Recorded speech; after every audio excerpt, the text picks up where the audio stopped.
নেমে আমরা চলে যাচ্ছি। আর দেখো লাড্ডু কোথা থেকে দেখছি, দেখো ওই দেখো লাড্ডু।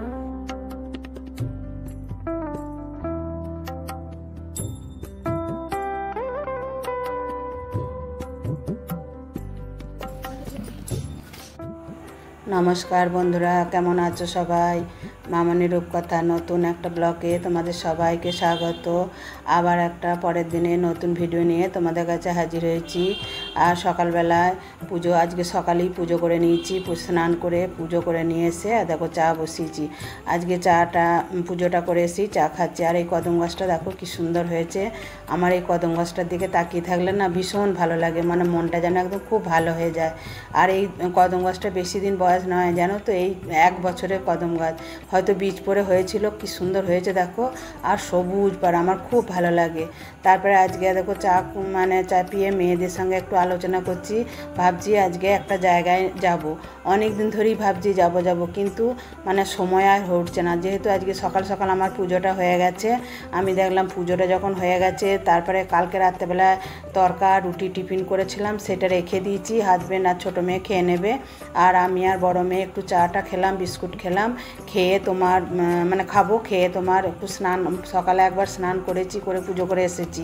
আবার একবার একটু হাতে জল ঢেলে নেব, দিয়ে ফ্রেশ হয়ে তোমার ভাবছি মেয়ে আর আমি যাব। মেয়ে বললো মা চলো তোমাকে তাহলে আমি নিয়ে যাব। তাহলে আমি বললাম চল, তাহলে তুই যদি নিয়ে যাস তাহলে তোমার কোনো অসুবিধাই নাই।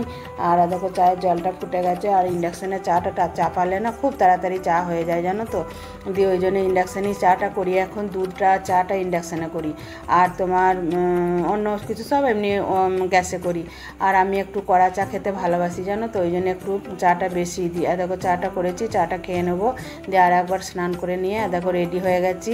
কোথায় যাচ্ছি চলো, তোমরা আমার সঙ্গে গেলেই বুঝতে পারবে যে আমি কোথায় যাচ্ছি। আর তোমার একটু ধূপ মোমবাতি নিলাম, দিয়ে তারপরে তোমার বড় মেয়ের সঙ্গে আমি আর বড় মেয়ে যাবো। দেখো আমি আর মুনু যাচ্ছি, মানে আমার বড় মেয়ে।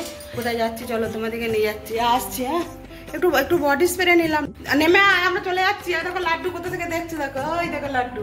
টাটা। আর দেখো মুনু আর আমি যাচ্ছি। বডি স্প্রে নিলাম কেন বলো তো, রাস্তায় এলা লোকের গায়ে ঘামের গন্ধ না, সেইগুলো নাকের মধ্যে চলে আসে। তারপরে দেখো আমাদের এখানে এই মিষ্টি দোকানটা থেকে আমি পুজো দেবো বলে একটু মিষ্টি নিলাম, আর তোমার ফলও কিনবো, দিয়ে তারপরে পুজো দেবো। আর এই দোকানটার মিষ্টি খেতে ভীষণ ভালো। আমরা প্রথম এই দোকানটা থেকেই মিষ্টি খেতাম, কিন্তু এখনও আর একটা দোকান আছে, সেই দোকানটাও কিনি। তারপরে দেখো আমি আর আমার মেয়ে যাচ্ছি। আর এই রাস্তাটা প্রতিদিন আমি আর আমার বান্ধবী প্রতিদিন হাঁটি, আর আজকে আমি গাড়িতে যাচ্ছি। তারপরে দেখো আমাদের এখানে বড় বাজার আছে, সেই বড় বাজারে আমি কিছু ফল কিনে নিলাম, কারণ আমি 5 রকম ফল দেবো ঠাকুরকে। আর দেখো একটা দোকানে এসেছি, এখানে খেজুর নিচ্ছি। আর তোমার খেজুর 5 রকম ফল দিয়েছে আর কি। হ্যাঁ, দিয়ে এই দোকানটা থেকে আমি বেশি ফল কিনি। দিয়ে তারপরে দেখো আমি যেখানে যাব সেখানেই চলে এসেছি। আর এই জায়গাটা আমার খুব পুরনো জায়গা আর কি। এইখানেই আমার শ্বশুর বাড়ি জানো তো। আমার এখানে আমি কয়েক বছরই থেকে গেছি। আর এই প্রতিদিন বৈকালে, তখন আমার বড় মেয়ে খুব ছোট, আর আমার জায়েরও ছেলে দিয়েছে, সেই যা আর আমি প্রতিদিন আমার মেয়ে আর ওই জায়ের ছেলেকে নিয়ে এসে এখানে বসে থাকতাম। আর ওরা এই মাঠটাতে খেলা করতো, মানে এই যে বেদিটা রয়েছে, এত বড় একটা আটচালা রয়েছে, এখানে বসে বসে খেলা করতো। আর আমি আর আমার যা বসে বসে গল্প করতাম। এটা হচ্ছে মা সর্বমঙ্গলার মন্দির, আমাদের বর্ধমানে খুব বিখ্যাত একটা জায়গা। আর এই সর্বমঙ্গলা মন্দিরের পাশেই হচ্ছে আমার শ্বশুরবাড়ি। আর দেখো আমি পুজো দিচ্ছি, একদম নাম গোত্র ধরে আমার পুজো দিল। তারপরে তোমার যেটা মা সর্বমঙ্গলার আসল মূর্তি, সেটাও আমাকে দেখালো। দিয়ে আমি ওই ঠাকুরমশাইকে বলছি জানেন তো, এই মূর্তিটা আমি আমার এই 30 বছর বিয়ে হয়েছে, 30 বছর আগে এই মূর্তিটা আমি দর্শন করি, তবে আমি শ্বশুরবাড়ির মাটিতে পা দিয়েছিলাম জানেন তো। দিয়ে তখন বলছে হ্যাঁ। আর এখানকার যে কমিশনার আর ও আমার সম্পর্কে দেওয়ার হয়। দিয়ে ওই দাঁড়িয়ে ছিল, দিয়ে আমাকে বলে চলো বৌদি আমি ব্রাহ্মণকে বলে দিই, তাহলে তোমাকে পুজোটা ভালো করে দেবে। দিয়ে ওই আবার বলে দিল ব্রাহ্মণকে, বৌদির পুজোটা ভালো করে দিবি। দিয়ে আবার ও আমাকে বেশ ভালো করে অনেকক্ষণ ধরে পুষ্পাঞ্জলি দিলাম, দিয়ে তারপরে পুজোটা করালাম। তারপরে তোমার একটু ধূপ মোমবাতি জ্বেলে একবার 3 পাক মা সর্বমঙ্গলার মন্দিরটা পরিদর্শন করলাম, করে বাইরে মোমবাতি আর ধূপ জ্বেলে দিয়ে দিলাম। আর এখানে খুব সিকিউরিটি ভালো জানো তো সব সময়, আর কত লোকের ভিড় দেখছো। আর মন্দিরটা দেখো কত সুন্দর, খুব পুরাতন মন্দির জানো তো। এখানে মায়ের নাভি পড়েছিল, যেটা আমাদের এখানে আসল মূর্তি দেখায় না, সেটা হচ্ছে মায়ের নাভি। তা কত বড়। দিয়ে বড় মেয়ে বললে মা ভোগ খাবে, বললাম না এখানে আজ ভোগ খাবো না। দেখো আবার একটা জায়গা চলে এসেছি, এটা হচ্ছে তোমার লক্ষ্মীনারায়ণজি বাড়ি, লক্ষ্মীনারায়ণ জিউ মন্দির বলে। কত পুরনো দেখেছো, রাজার আমলের এগুলো। এত শুনশাম না, তোমাদের ভয় লাগবে যেতে একদম। আর আমার মেয়ে কেমন মানে তাড়াতাড়ি এগিয়ে চলে যাচ্ছে দেখো, আর আমার কি ভয় পাচ্ছে জানো তো। মানে কতটা দূরে আছে, কিন্তু এইখানটা ভয়ঙ্কর, কিন্তু ঠাকুরের মন্দিরটা খুব সুন্দর। এই দেখো আমরা আর চলে এসেছি। হ্যাঁ খুব সুন্দর জায়গা। দেখো দেখো ঢুকছি, কত সুন্দর জায়গা দেখো। এখানে এত বড় করে ঝুলন হতো না তখন, মানে দেখার মতো ঝুলন হতো, কিন্তু এখন আর সেরকম কিছু হয় না। দেখো হ্রদ রয়েছে, আর এই ধারে তোমার ঠাকুরমশাই বসে রয়েছে। ওই ঠাকুরমশাই নিয়ে আমার মেয়ের দোকানে পুজো করেছিলেন। লক্ষ্মীদা এই তো চিনতে পারছেন, আমার মেয়ের দোকানে পুজো করেছিলেন। বলছি ভোগ পাওয়া যাবে লক্ষ্মীদা? কেন তাহলে বল দেবো লক্ষ্মীদা, অল্প হবে না? মেয়েটার বাচ্চা হবে তো খেতে ইচ্ছা গেছে, আমি সর্বমঙ্গলবাড়িতে পুজো দিলাম। এ লক্ষ্মীদার ফোন নাম্বারই পাচ্ছি না, সুইচ অফ। হ্যাঁ সুইচ অফ। অল্প যদি হয়তো একটু কেটে কুটে হবে না?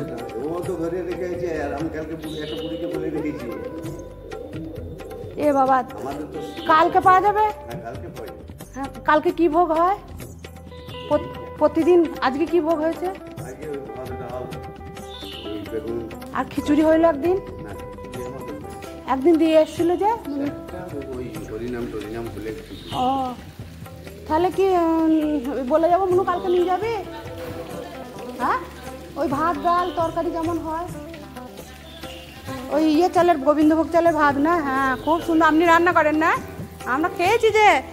তারপরে ঠাকুরমশাই বললেন যে ঠাকুরগুলোকে একবার দর্শন। আমি সে তো করবোই, দেখো কত ঠাকুর দেখো। দিয়ে আমাকে বলছে চলুন গোপাল দর্শন, মাঝারে যা বলবে, ছোট ন ফুল সব আছে। দিয়ে তারপরে ওখানে টাকা দিয়ে এলাম, কালকে ভোগ নিয়ে আসবে। দিয়ে আমাদের প্রচণ্ড খিদে পেয়েছে, সকাল থেকে তো কিছু খাই নাই। দিয়ে মেয়ে আর আমি একটা রেস্টুরেন্টে এসেছি। হ্যাঁ এটা হচ্ছে ক্যান্টিন 2। দিয়ে এখানে এসে বললো মা কী খাবে? দিয়ে আমি বললাম পনির চপ খাবো। দিয়ে পনির চপ বলতে পনির পকোড়া ওটাকে বলে। দিয়ে আমরা পনির পকোড়া অর্ডার করলাম, ও দুটো আমি দুটো খেলাম। আর বাড়িতে দেখলাম অনেকটা বেলা হয়ে গেছে, তাহলে আবার গিয়ে রান্না করা অনেক তো দেরি হয়ে যাবে, প্রায় 12টা বাজছে। দিয়ে তখন আমরা আবার একটু খাবার অর্ডার দিলাম। আমরা দিলাম পনির মানে ফ্রায়েড রাইস আর হচ্ছে কাজু পনির, এইটাই আমরা অর্ডার করলাম। ওটা আমরা বাড়িতে নিয়ে যাব। দিয়ে আমরা দুপুরে লাঞ্চটা ওইটা দিয়েই করবো। দিয়ে দেখো পনির পকোড়াগুলো দেখো, তোমার একটা খেলেই পেট ভরে যাবে। দিয়ে আমি দুটো আর মেয়ে দুটো নিলাম, দিয়ে আমরা খেলাম। দিয়ে তারপরে তোমার আজকে সব পনিরের আইটেম, কারণ যেহেতু পুজো দিয়েছি তো আজ একটু নিরামিষ খাবো, সেই জন্য সব নিরামিষই নিলাম। যদিও বলবে রেস্টুরেন্টে কি আর নিরামিষ, তবু আমার মন থেকে তো আমি নিরামিষ খেলাম। দেখো প্রত্যেক মানুষের জীবনে একটু পরিবর্তন দরকার। আমার তো ভীষণ ভালো লাগে মাঝে মাঝে চেঞ্জ হতে, আর আমি মেয়ের সাথে মাঝে মাঝে বেরিয়ে পড়ি। আমার হাজব্যান্ড এতটা পছন্দ করে না, কিন্তু আমার ভীষণ ভালো লাগে। আর আমার মেয়েরা বলি না, আমার মা কিসে খুশি থাকবে, মা কিসে ভালো থাকবে সেটা করতেই ওরা ব্যস্ত হয়ে পড়ে। ওই জন্য মেয়েকে বললাম চল আজকে রেস্টুরেন্টে খাবো, যা লাগে হবে দেওয়া যাবে। মাঝে মাঝে মানুষের জীবনে সত্যি করেই কিছু পরিবর্তন, এইগুলোই তো স্মৃতির পাতা রয়ে যাবে বলো। দেখো বাড়ি চলে এলাম, দেখলে তো কোথায় নিয়ে গেলাম সব, পরে তোমাদের সঙ্গে গল্প করবো। প্রচণ্ড রোদ বাইরে, সানগ্লাসটা পরে গেলাম, ঘরে এসে চশমাটা পরলাম। আর দেখো লাড্ডু কেমন খেলা করছে বদিস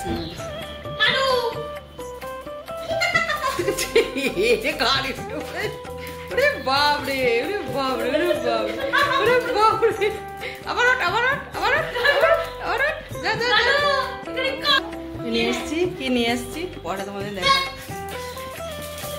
বাপরে কি রোদ গরম গো বাইরে, রোদ গরম, কি গরম বাইরে বাপরে, আমরা ঘুরে ঘুরে মরে গেছি।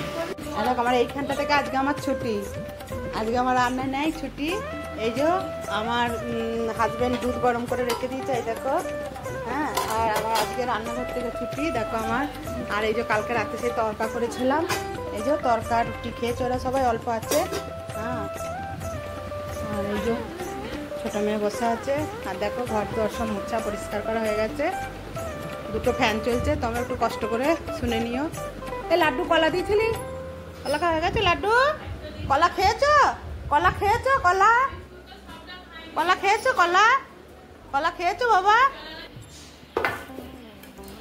তারপরে হাজব্যান্ড বললো যে দেখো আমি তোমার ফ্রায়েড রাইস অল্প খাবো, মিষ্টি জাতীয় জিনিস তো খেতে চায় না।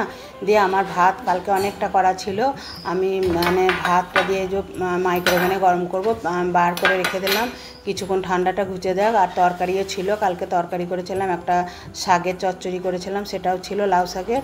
দিয়ে আমাকে বললো ওটাই আমাকে গরম করে দেবে। মাছও ছিল, আমি বললাম মাছ খাবে? বললে না না, তোমরা যখন আজকে মাছ ফাছ খাচ্ছ না আমি খাবো না, আমি তোমার ওই কাজু পনির এনেছো ওইটা দিয়ে আমি খাবো, আর অল্প আমাকে দুটো ভাত দেবে, শাকটা দিয়ে খাবো। দিয়ে দেখো ভাত তরকারি সব আমি মাইক্রোওভেনে গরম করব। হ্যাঁ, আজকে দেখো আমার রান্নাঘর থেকে ছুটি, কিন্তু রান্নাটা তো করতে হয়নি, কিন্তু এগুলো তো গরম করতে হবে, কিছুটা তো করতে হবে, সবটাই ছুটি নেবো বললে তো হবে না বলো। আর রান্না করা মানে একটা বিশাল বড় দায়িত্ব। রান্না করতে করতে দেখো 10টাতে মানে রান্না চাপালেও জানো তো একদম সে 1টা 1:30 বেজে যায় রান্না করতে, সে টুকটুক টুকটুক করে রান্না, আমি আবার তাড়াহুড়ো করে রান্না করতে পারি না জানো তো। আমার সেই পরিপাটি গ্যাস সিম করে করে আমি রান্না করি, ওই মানে কড়াই জ্বলে যাবে, ওই গ্যাস একদম ধাপাড়ি উড়ে যাবে, আমি ওইটা একদম পছন্দ করি না। ওই জন্য আমার কড়াই কোনো দিন পড়ে না, দেখবে তুমি আমার কড়াই যেন সবসময় একবার সাদা মানে সাদা হয়ে থাকে। আমি যতবার রান্না করি আমি ততবারই কড়াই ধুয়ে মুছে আমি তারপরে আবার একটা পদ রান্না করি, মানে একটা পদ রাঁধবো, দিয়ে তারপরে কড়াই ধোবো, ধুয়ে পরিষ্কার করব, করে আবার রান্না করব। আমি আমার কাজের মেয়ের জন্যই বলে কাকিমা অনেক বাড়িতে কাজ করেছি, কিন্তু তোমার বাড়িতে দেখছি কোনো দিন তোমার কড়াই একদম সে পুড়ে একদম ঝাঁই পড়া হয়ে যায় না। আমি যে না, আমার ভালো লাগে না কড়াই হাঁড়ি ওরকম পুড়ে যাওয়া। আর আমার সত্যি কথা কি, আমার কাজের মেয়ের মানে বাসন মাজা প্রচণ্ড সুন্দর, ও বাসন এত সুন্দর মাজে না, একদম রূপোর বাসন, রূপোর বলছি সরি, টিনের বাসনকে মনে হবে যেন রূপোর বাসন। হ্যাঁ, দিয়ে যাই হোক। দেখো আর তোমার ফ্রায়েড রাইসটা একটু গরম করে নেবো, কারণ ফ্রায়েড রাইসটা একটু না গরম করে নিলে ঠান্ডা হয়ে গেছে। দিয়ে তোমার ফ্রায়েড রাইসটা হালকা হালকা গরম রয়েছে, দিয়ে গরম করে নেবো। আর তোমার এই যে সব বার করছি, দিয়ে হাজবেন্ড বললো আমাকে গরম দিতে হবে না, আমাকে তুমি ঠান্ডাই দাও, দেখা যাক কী করা যায়। দিয়ে তারপরে ভাবলাম গরম করে নেবো, দিয়ে তারপরে দেখছি না ফ্রায়েড রাইসটা ভালোই গরম রয়েছে। মেয়ে বললো না না মা, এই গরমে আর গরম করো না, সবই তো ভালোই গরম রয়েছে। আর ওরাও যখন দিল দেখলাম ব্যাগটাতে হাত দিই যে প্রচণ্ড গরম, ও সবসময় গরম গরমই খাবার সবসময় দেয়। চলো তাহলে এবারে খাবারটা সার্ভ করে দিই, সবাই এসে টেবিলে বসে পড়েছে। আর আমার রায়ের তো ভীষণ আনন্দ, ও তো মানে ওর প্রিয় খাবারটা এনেছি না, দুটো খাবারই ওর খুব প্রিয় খাবার। হ্যাঁ, বলছে মা তুমি আমার জন্যই নিয়ে এসছো? আমি বলছি হ্যাঁ, দেখেছো পনিরগুলো 8 পিস করে পনির দিয়েছে জানো তো, মানে দুটো নিয়েছি 16 পিস পনির দিয়েছে। আর পনিরগুলো দেখেছো কত লম্বা লম্বা, কত বড় বড়। আর এখানে খেয়ে না সত্যি করে খুব পোষায় জানো তো। আমাদের যখন কিছু ক্যান্টিনে বাইরে খেতে মন হয় না, আমরা এই ক্যান্টিনটা থেকেই খাই, আমরা অন্য কোথাও খাই না। বর্ধমানে অনেক ক্যান্টিন আছে, কিন্তু আমাদের এই জায়গাটা খেতেই বেশি ভালো লাগে। হ্যাঁ, আর এখানে খেয়ে আমরা মানে আজকে অনেক বছর ধরে এখানে পুজোর সময় তোমাদের বললাম না, ওখানে আমরা খেতে যাই। তারপরে যখন কিছু খেতে ইচ্ছা যায় তখন মেয়ে মাঝে মাঝে গিয়ে সব নিয়ে আসে, এই পনির পকোড়া, পনির পাসিন্দা, তারপরে তোমার চিকেন পকোড়া, দুটো চিকেন পকোড়া মানে 1 প্লেট চিকেন পকোড়া 4টে করে থাকে, তা তুমি দুটো চিকেন পকোড়া খেতে পারবে না, মানে এতটা। তাহলে আজকের ভিডিওটা এখানেই শেষ করছি, দেখা হবে নেক্সট একটা ব্লগে, টাটা।